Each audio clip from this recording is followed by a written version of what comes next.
ये हाईकोर्ट गई, पुलिस ने कहा ये फर्जी माँ है, ये असली माँ नहीं, ये माँ ही नहीं है उसकी, इसका डीएनए टेस्ट कराओ, ये तो कोई और औरत है। और ऐसा कह के इनका केस रिजेक्ट कर दिया कि ये माँ ही नहीं है। हम इंसाफ मांगने के अपराध में सजा भुगतेंगे और जेल जाएंगे।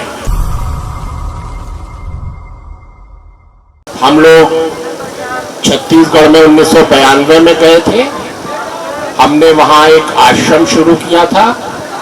हम लोग शिक्षा, स्वास्थ्य, आजीविका, रोजगार, महिला सशक्तिकरण, इन सब मुद्दों पर काम करते थे।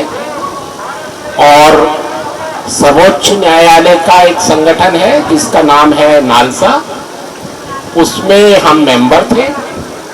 और उसमें जो जज होते थे वो हमारे साथ आते थे और वो हमसे कहते थे कि चलिए गांव में हमारे साथ कैंप लगवाइए।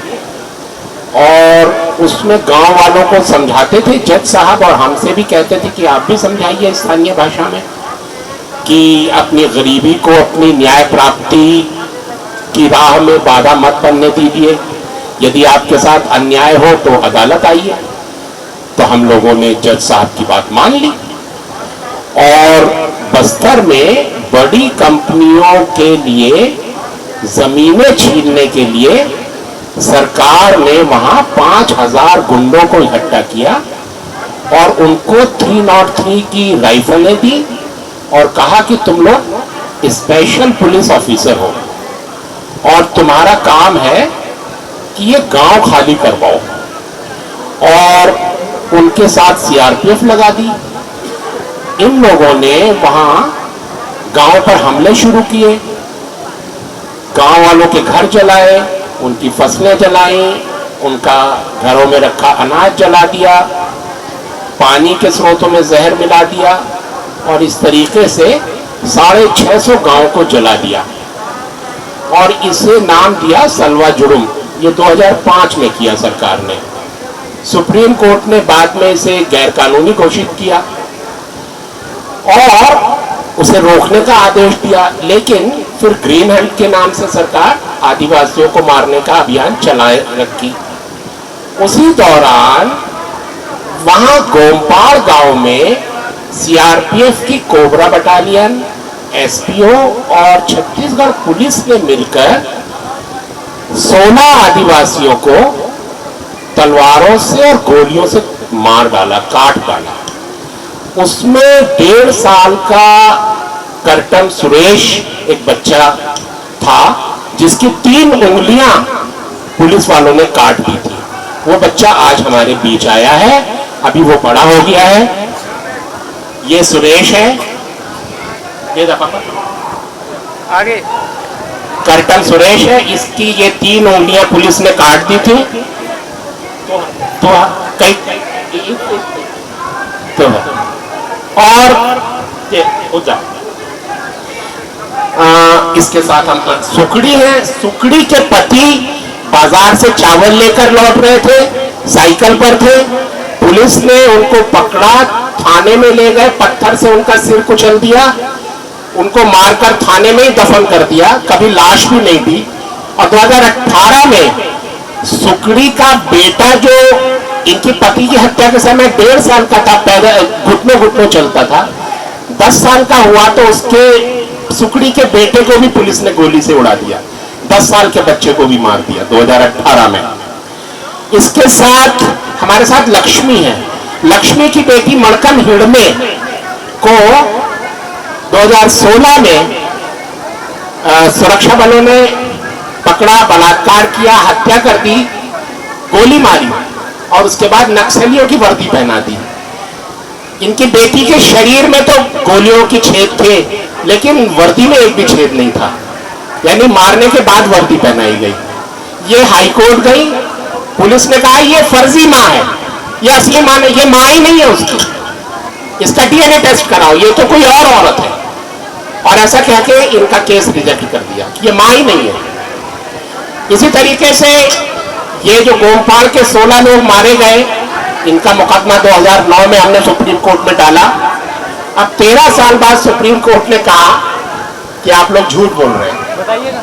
और मेरे ऊपर 5 लाख रुपए का जुर्माना लगा दिया कि आप झूठ बोल रहे हो, इसलिए आपके ऊपर 5 लाख का जुर्माना, आप जुर्माना भरो। हमने कहा भाई इंसाफ मांगना तो कोई जुर्म नहीं है, हम जुर्माना नहीं देंगे, और बदले में नियम यह है कि भाई अगर कोई जुर्माना नहीं देगा तो उसकी संपत्ति कुर्क करके सुप्रीम कोर्ट वसूल लेगा।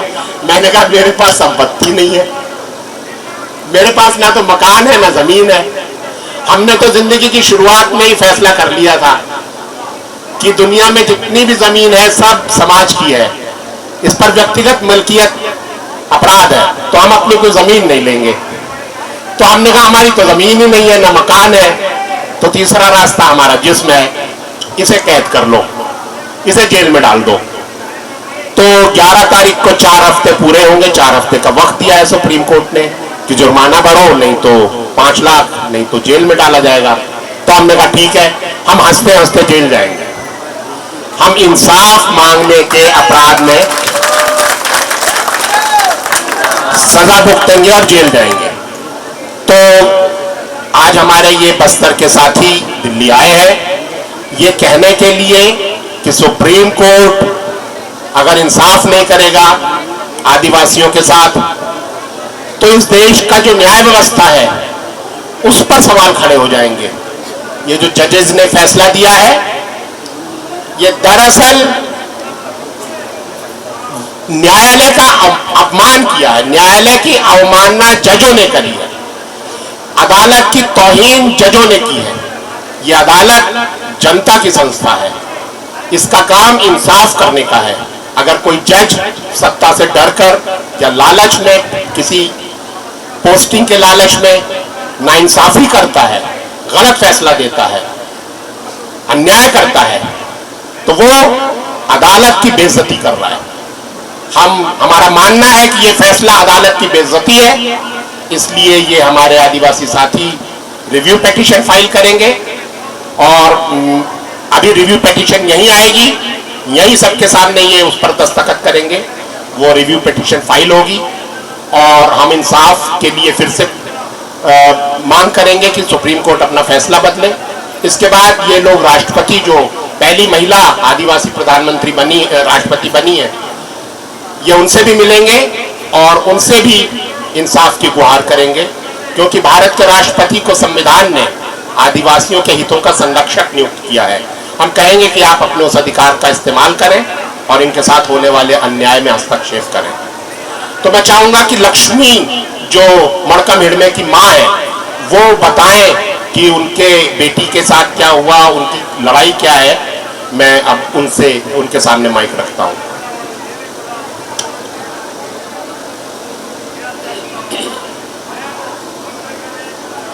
गोमपाल मड़का मिल में किन नन्ना मड़का लक्ष्मी न मैयर तुनु